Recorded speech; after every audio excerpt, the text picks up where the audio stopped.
Ilalim mo. Na-shock ako dun sa sniper na yun, na ginuhitan tayo. 109, 110, whoop, pwede na yun. Ito yung bagong tulay na gawang-gawa na. Ang ganda ng view dito eh, parang ano, parang New Zealand. Tayo ko. Muntikan na yun. Grabe, bigla siya lumipo. Woo! Magandang araw po sa inyong lahat. Ngayong araw ay unang araw ng buwan ng Hulyo. Tama ba? Hulyo, July. Oo, tama. Hunyo, June. So medyo maliwalas ang panahon. Medyo walang ulap ngayon. Walang sign na uulan na naman. Dahil mga nakaraang araw, pag bumabiyahe tayo, medyo makulimlim. Kaya di mo alam kung uulan eh. Tsaka wala tayong kapote, kaya kinakabahan tayo. So ngayon ay ibabiyahe ko kayo sa isang ruta natin. At bahala na kung ano yung mga adventures or mga makikita natin sa kalsada.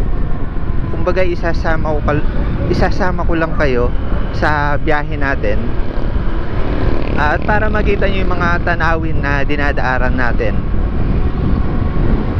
Also, para mag-enjoy na rin kayo, parang road therapy na rin sa inyo.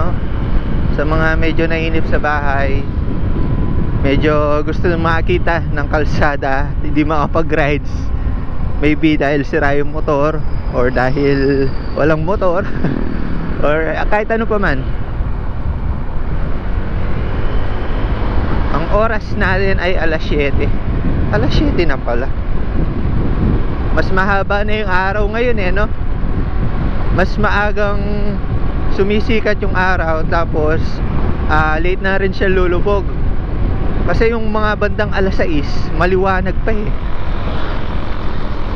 Kung dati yung ano, mga bandang alas 5 is medyo dumidilim na. Ngayon yung mga bandang alas 6 maliwanag pa. So sasagutin rin natin yung mga ibang query, ibang mga tanong sa comments this past few days. Nung last video may nagtatanong kung paano pumreno kapag medyo ganun yung takbuhan natin. Medyo mabilis nga naman yung takbuhan natin last time, no? Pinanood ko ulit yung video. Pag ganun po kasi na 80, 90, depende rin sa kalsada yan, ha? Depende sa kalsada. Kasi kung masikip yung kalsada, hindi ka makakatakbo ng mga ganon, mga paspasan ng konti. Slight lang naman. Pero pag medyo maluwag yung kalsada, medyo open naman, doon ko lang naman nagagawa yun. Kasi mas prone ka kapag masyado kang mabilis. So shortcut na tayo dito. Papasyal ko rin kasi kayo dun sa kabilang daan natin eh, kabilang ruta. So yun, kapag paspasan yung takbo, kung paano daw gamitin yung preno. Kasi maraming nagsasabi mahina daw yung preno ng Honda Click 160, which is masasabi kong ano naman, totoo naman. At also depende. Actually hindi siya mahina, mabilis mapudpod. Kasi pag bago yung motor mo, malakas pa yan, malakas pa yung preno niyan. Na humihina lang yung preno natin kapag ano, pudpud na yung tawag dito, disc brake. Either yung disc brake natin, yung rotor disc, or yung brake pad. So sa case ko, nung nakuha ko tong motor, pudpud na yung ano, disc brake, yung rotor disc.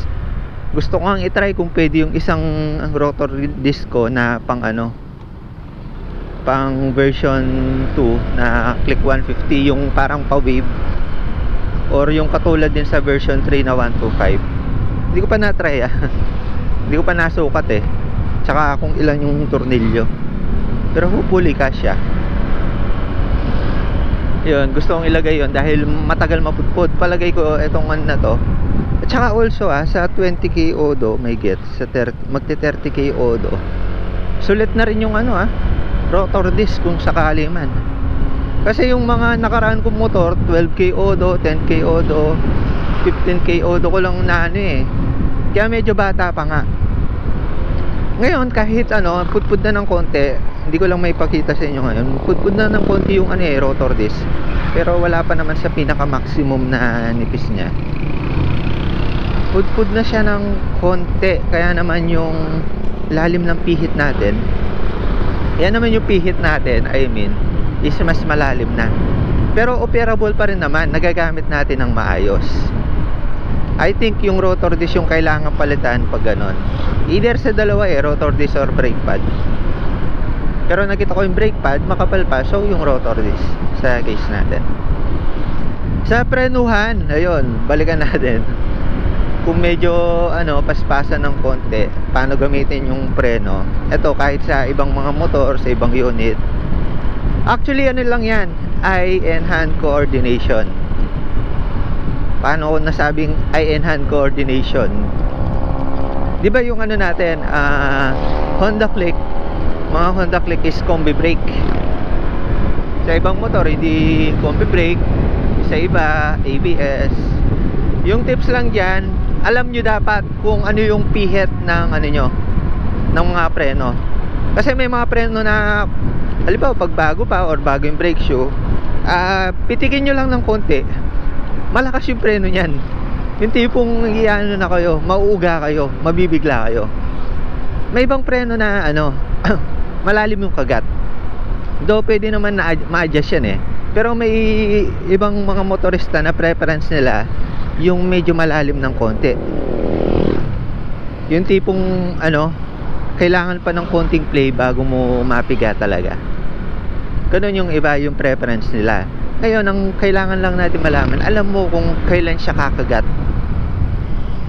Alam mo kung anong bilis mo yung kayang tawag dito. Alam mo yung pihit niya, basta yun. Ang hirap i-explain Alam mo yung pihit ng preno mo kung kailan, kung saan kakagat na yung preno. Halimbawa, bandang 50% na yung pihit mo, alam mo dun pa lang siya kakagat. At also, alam mo yung lakas ng preno mo, yun din. Kasi minsan nakala nila pag medyo kalahati na yung kagat is pudpud na or di na pwedeng gamitin yung preno, palitin na. Pero may mga case na nangangalahati na, kumakagat pa rin, malakas pa rin yung kagat. Basta makuha mo lang yung tamang pihit. Also, advantage dito sa Honda Click dahil combi brake, isasabay po niya yung front natin. Kaya kahit ito lang yung pihitin mo, ayan sudden brakes tayo di tayo nag-skid. Kabisado na natin kahit medyo maulan, medyo basta yung kalsada. Alam mong mali ka ng preno pag nag-skid ka Also, sa pagpreno, mauuna yung likod. Hindi pwedeng mauuna yung harap kahit saan yan, kahit anong motor. Mauuna yung likod, pero hindi ibig sabihin hindi natin pipihitin yung harap. Dito kasi sa Click, ulitin ko na naman, combi brake, isasabay niya na yung harap So kapag hindi kinaya ng pihit ko dito sa left or sa rear na natin, sa likod na gulong, tutulungan ko na ng front. Basta tansyahan lang yan. Basta halimbawa ito, mabilis tayo 76, preno, tulungan natin ng front, diba? Yung pagpreno natin smooth lang, walang mag-skid, hindi tayo mabibigla. Kahit na mabilis yung shifting from mabilis to mabagal, gradual lang yung pagbaba. So halimbawa ito yung takbo natin yung pagpreno natin, gradual lang siya pababa kahit mabilis. Hindi siya yung sobrang tarik ng pagkano, yung biglang hinto, ganon. Yung medyo na tayo tas biglang bagal. Gradual pa rin. Kasi hindi mo pwedeng biglayin wala namang ABS to Do advantage din yung may ABS, pero sa iba na marunong gumamit ng preno, hindi na kailangan yung ABS. For emergency purpose na lang talaga, kung sakaling talagang biglaan, magagamit mo yung ABS. Pero ako sa rider, hindi pa ako masyadong nag-skid dahil sa preno. Halimbawa yan, preno. Ayan, di ba? Bumagal tayo pero hindi hindi yung tipong mag-aalangan tayo na biglang hinto, mauuga tayo, di ba? Kasi alam mo pag bigla tayo nagpreno bigla tayong aabante. Pero tayo smooth lang yung pagpreno. So ganun. Kailangan kilala nyo yung motor nyo. Kaya nga may tinatawag na break-in period, di ba? Kapag bago yung motor, yung meaning kasi ng break-in period, 4 parts yan para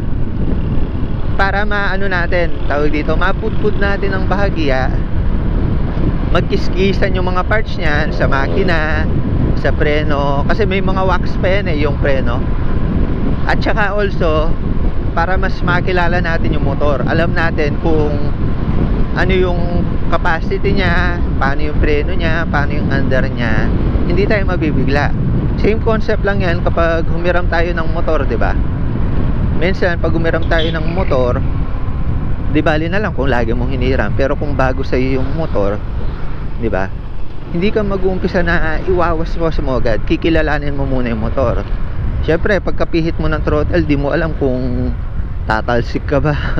Malakas yung arangkada niyan, mabagal yung arangkada niyan, mga ganong bagay. Ito yung bagong tulay na gawang-gawa na. Ang ganda ng view dito parang parang New Zealand. Ayun, hindi ko nakipagkita ng maayos pero ang ganda ng niya view. Sa baba, green na green yung damo tapos may mga baka pa. Ganda, yung ilog. Parang siya, kahulma siya ng New Zealand nga. Wala di nakita dito Kasi recently ginagawa to, hindi ako makadaan. So dito, walang traffic Opya, ito pa yung tandaan nyo guys, buhangin. Kahit anong ganda ng preno nyo, huwag kayong magbibilis dito sa buhangin. Kahit gaano ka kagaling, ililihis ng mga buhangin na yan yung mo, yung gulong mo. Tandaan nyo yan. Ingat-ingat kayo dyan. Kahit na konting-konting buhangin lang, wag kayong magbagal kayo, mag-slow down kayo. Daming namamatay dyan yung tipong kahit kahit diretso lang yung daan, basta may buhangin dyan, yung gulong mo, yung friction, babaguhin yan yung traction, ililihis niya. Kaya talaga kailangan tinatabi nila yung buhangin sa kalsada, lalo na yung sa mga construction. Ang ganda magpaspas dito. Uy, baka magpaspas tayo. 100. Ang bilis lang kunin kay pindot yung 100 106, 107, 108, 109, 110. Whoop, pwede na yun. Parang kumukuha tayo ng top speed pero wag. Maganda kumuha ng top speed dito pero may mga sasakyan. Syempre, ingat-ingat pa rin, baka makadamay tayo. Unang-una nating titignan is safety. So, sobrang luwag naman, tinry lang natin. yung pinagtatrayan kasi natin ng top speed sa may bandang Santa Ana, hindi siya ganito kaganda, pero walang mga sasakyan na dumadaan. Kaya safe tayo, kaso hindi natin makuha yung accurate na top speed. Kasi yung maalala nyo, 118 yung nakuha natin dun Actually hindi pa yun yung pinaka niya kung sakali mang mas maganda yung kalsada, hindi pa yun yung pinaka todo niya. Tapos pala may mga nagtatanong kung anong bola kung anong setup na CVT yung gamit natin. Isagot is yung dati pa rin. Kung napanood nyo nga yung mga recent vlog natin, ina-update ko naman hindi ko naman hindi naman ako nagbabago ng CVT na hindi ko pinapaalam. Yung pinalit nga natin dito is yung bola lang. From 19 ginawa natin 16 grams. So maganda siya for arangkada. And paspas agad tayo. Halimbawa from nakahinto or from mabagal, tayo agad, biret, makakalarga agad tayo.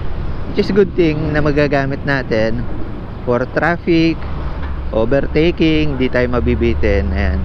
Hindi naman sa gusto natin ng mabilis na motor. Gusto lang natin ng mas better experience kung sakaling may igaganda pa, di ba? Sino ba namang may ayaw nun? Pero sa mga stock is good. May iba kasi na ano eh, na pag nalamang pinalitan yung pyesa ng motor ng iba, magagalit. Stock yan. Yan yung ano no, yung setting ng manufacturer. Dapat di mo pinapalitan yan. Mas marunong ka pa sa engineer. May mga ganun, alam mo yun. Eh hindi naman sa kanila yung pinalitan. May sarili naman tayong motor at modification. Also, kaya nga may tinda sila na iba't ibang timbang na bola eh. Tsaka hindi naman ano eh, hindi naman parang malaking upgrade yung ginawa natin kung bola lang. Simple upgrade lang yan, wala yung epekto sa makina. Kasi yung makina may sariling output yan, yung segunyal. Yung ikot ng segunyal, yun yung ano, output ng makina natin, kung gaano kabilis yung ikot, yung horsepower niyan. Ngayon, pwede natin siyang i-modify sa CVT. Modify natin yung takbo, yung arangkada. Kung paano yung tono ng ano niya. Paano yung tono ng arangkada, ng hatak. Which is napatunayan na ng maraming rider. Tulad ko rin na pwedeng i-improve yung acceleration natin. Pwede siyang i-improve yung arangkada. Kasi kung di ko naman babaguhin to kung wala namang improvement na mangyayari. Sa gasolina, konting-konti lang naman. Wala namang masyadong pinagkaiba, lalo na kung konting gramo lang naman yung ibinaba mo sa bola. Konti lang naman. At for sa akin, magandang sacrifice yun kung makukuha ko naman yung magandang arangkada, di ba? Di ako nagbaba ng ano eh, 3 grams from stock lang. Kasi kung masyadong malayo na from stock, baka hindi na arangkada yung makuha ko eh. Do may arangkada siguro pero mahiyaw na, tsaka ma-RPM. Yung maungol, kailangan niya ng mataas na RPM, kailangan mo ng todong birit. Kaya naman na yun, ma-disadvantage na yun. Hindi mo na masasagad, hindi ka nabibilis, wala ka ng top speed, maungol, magastos pa sa gas.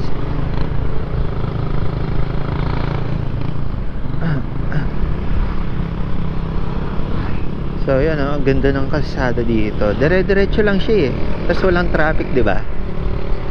Ito na yung ano, lalabasan natin. Ito from Arayat. So minsan manggagaling tayo diyan, gawa tayo ng video kapag nanggaling tayo diyan sa Arayat. Ito magalang na 'to eh. Pamagalang. Pero ano pa 'to? Magalang na ba 'to? Ah, oh, magalang na 'to.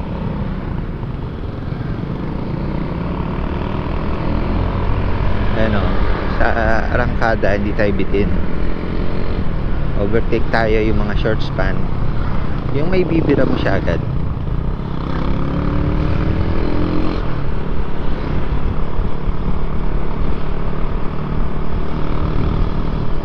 Dito medyo diretso naman yung kalsada eh. May mga konting traffic lang. At saka 2 lane lang talaga siya, wala siyang ano, walang additional lane sa gilid. Pag ganito kasi, yung overtaking mo is laging sa ano lang, sa opposite lane, which is yung mga kasalubong mo. Kaya maganda yung meron dito sa gilid, no? Kasi yung mga single makakadaan agad. Pwedeng gawing overtaking lane yung dito sa right. Kaso medyo hazard lang, depende sa sitwasyon. Kasi dyan gumigilid eh, yung mga sasakyan, di ba?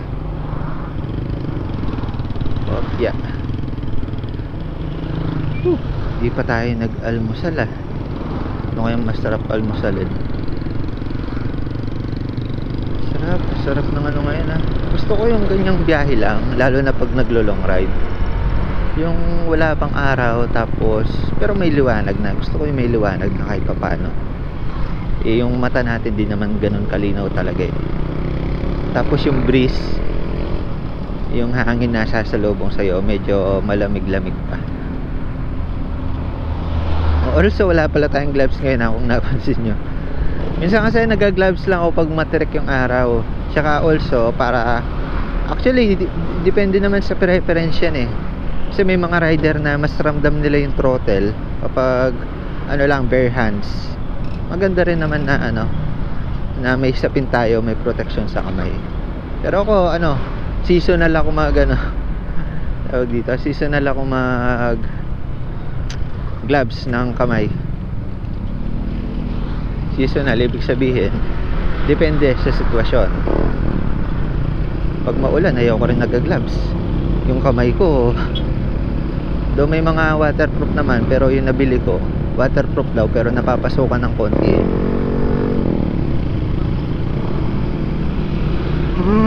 Ay, antok pa ako.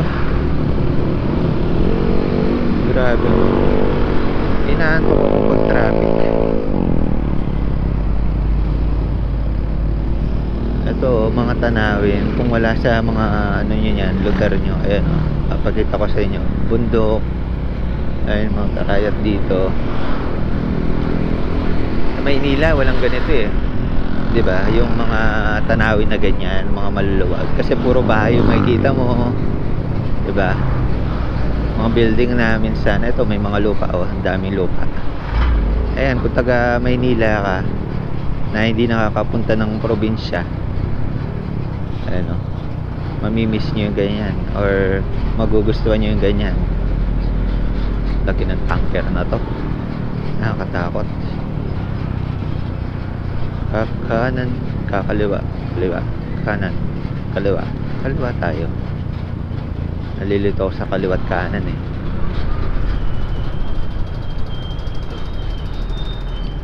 Mapia. Maganda yung ano eh, yung mga gas station nasa kanto, no. Pwede mo siyang gawing bypass. Although hindi naman bawal, pero syempre dun maluwag eh. Dun ka dadaan. Dun ka magba-bypass. Pero may mga ilang gas station na sobrang sungit.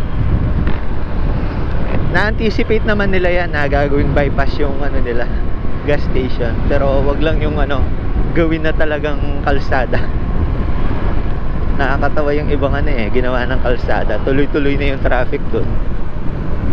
Kaya naantala yung mga nagpapagas.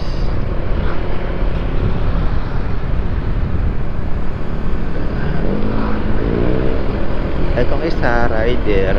Yung isa, Fury. Halos ka forma niya rin pala, kahubog niya yung likod ng Fury. Kasi may Fury ako noon. May Puroy din ako. Yun yung unang motor natin. Kasing payat pala niya yung ano, rider. Rider kasi itong nasa harap natin eh. Hindi ako nagkakamali. Oo, rider. Halata naman eh. Bisa kasi nagre-rely ako sa mga stoplight eh. Halos kabisado ko na nga yung mga stoplight eh. Kasi di ba may mga motor na iba-iba yung design. Iba-iba yung design ng mga stoplight natin.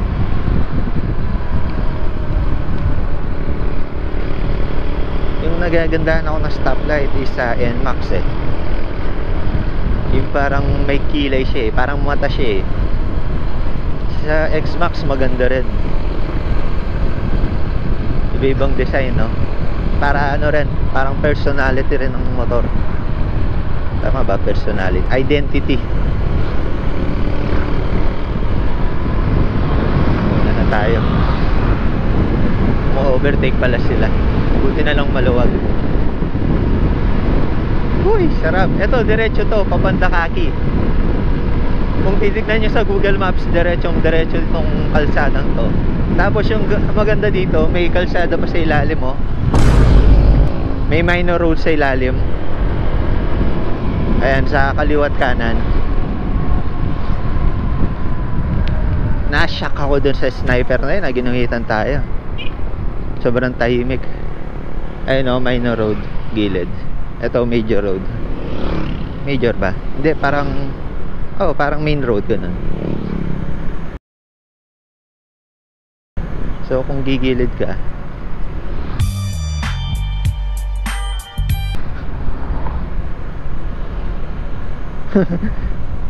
bumalik yung sniper, ano yun, umu-overtake lang.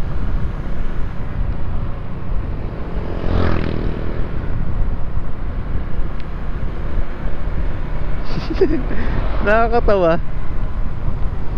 Kaya pala siya umano kanina, gumuhit para overtaken tayo. Ewan ko lang ha. Kasi ang bilis niya, tapos banda doon, iikot siya.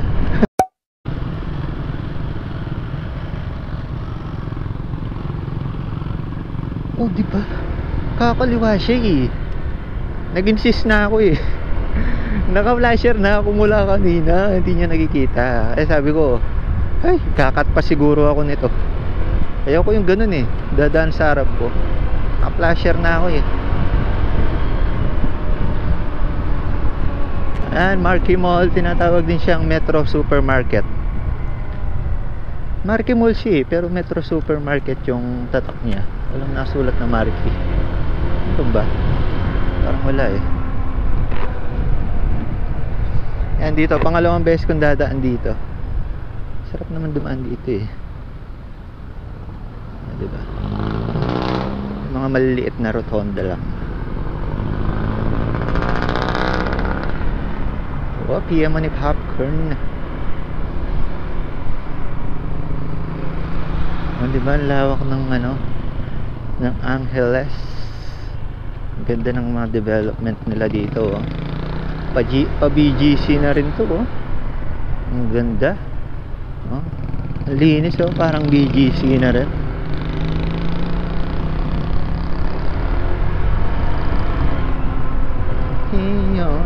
About pala dun sa ano, makakwento ko lang din.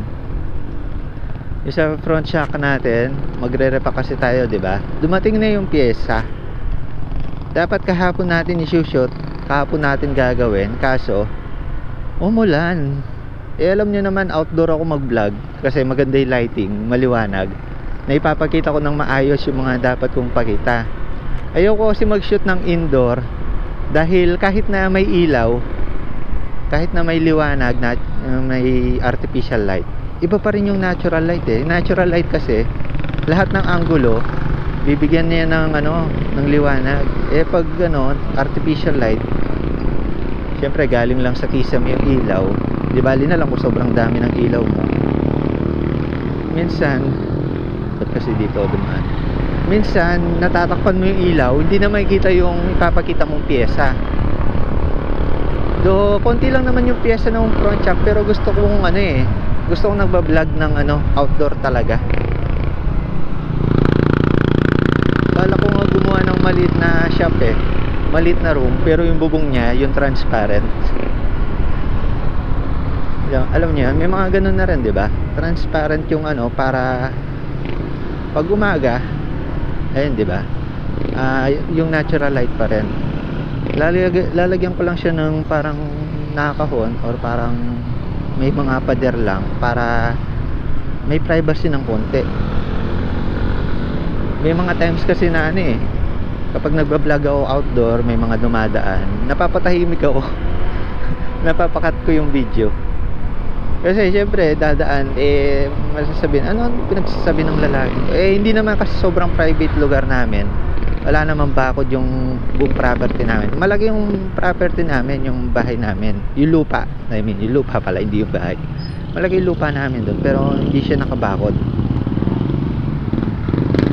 kasi compound kami eh. Mga magpipinsan kami doon eh, may part doon na parang public ano, public na daanan, kaya naman may mga ibang tao eh, syempre may ilang ka. Medyo malalim pa naman yung Tagalog ko kapag nagba-vlog ako, 'di ba? Alam na alam mong parang may ano, hindi gusto ko sanang ano mangyari, parang may kausap lang ako. Eh minsan medyo technical ako eh, kaya minsan ayaw kong iparinig yung mga sinasabi ko eh. Baka magtaka sila, parang nasisiraan na tong lalaking to, ganun. Eh vlogging, uso na yung vlogging eh, normal na yung vlogging, pero hindi lahat alam. Tsaka pag ano nila, pag natanong nila kung ano yan, kailangan ko pang explain. Ayaw ko rin mag-explain ako na ano ginagawa mo eh, mapapakwento ko na lang, hindi mo na tinutuloy yung vlog mo, mga ganung bagay. Malapit na tayo guys. Medyo traffic na dito dahil Angeles na to. Lalabas na tayo sa highway ng Angeles. Bypass lang kasi itong dinaanan natin eh. 43 minutes na yung video. Tagal-tagal. Sana panoorin nyo. Pero kakat na rin naman natin to. Ayan, labas lang tayo dito, tapos outro na tayo. Napapasalamat din ako sa mga umaabot sa huling bahagi ng video natin. So dahil pag hindi tayo naka-maintenance guys, hindi po tayo nakagawa ng video about sa pag-DIY. Ganito na lang po muna yung video natin kasi wala tayong magagawa eh. Sa road muna tayo, kwentuhan muna tayo. At also, muntikan na yun. Grabe, bigla siya lumiko. Bigla siya lumiko. Nakapokus ako eh. Bigla siyang gumilid. Uy, hindi ka na. Pero if ever side mirror yung matatamaan, buti na lang nakabig ko. Lumiko siya eh. Mare-review niya naman eh. Makikita niyo. I-replay ko na lang din sa video. Yung hirap sa gutter eh. May mga ibang sasakyan na nagbibigay. May ibang sasakyan na gumigilid pa. Ewan ko lang kung ano yung nun, ba't biglang kumabig. Palabas na tayo, malapit na. Ayan, ito na yung Angeles. Alam nyo na siguro tong landmark na to, na parang may ano dito, ewan ko na tawag yan sa logo na yan. Tapos may rotondang malaki dito. Ewan ko rotonda yung tawag dito. Park sa gitna. Ginawa to para maano yung traffic, ma-disperse para one way lang lahat doon. Kaso dito iikot ko nga lang ng malayo. So kung gusto mag U-turn, ikot ka. So yun lang muna. Nagpapasalamat ako ng marami. Umabot kayo sa video na ito. Uncut po itong video natin, kaya naman wala pong edit. May mga dead air, pero sana mapagtiyagaan nyo para na rin maipakita ko yung mga normal na typical na nangyayari sa kalsada. So tatry natin yung mga uncut videos para kasama talaga natin kayo sa mga biyahe natin. At also para maramdaman nyo na kasama nyo talaga ako sa kalsada. The more you click, the more you know. Ride with Moto Arc. Ride safe sa inyong lahat palagi. Bye bye.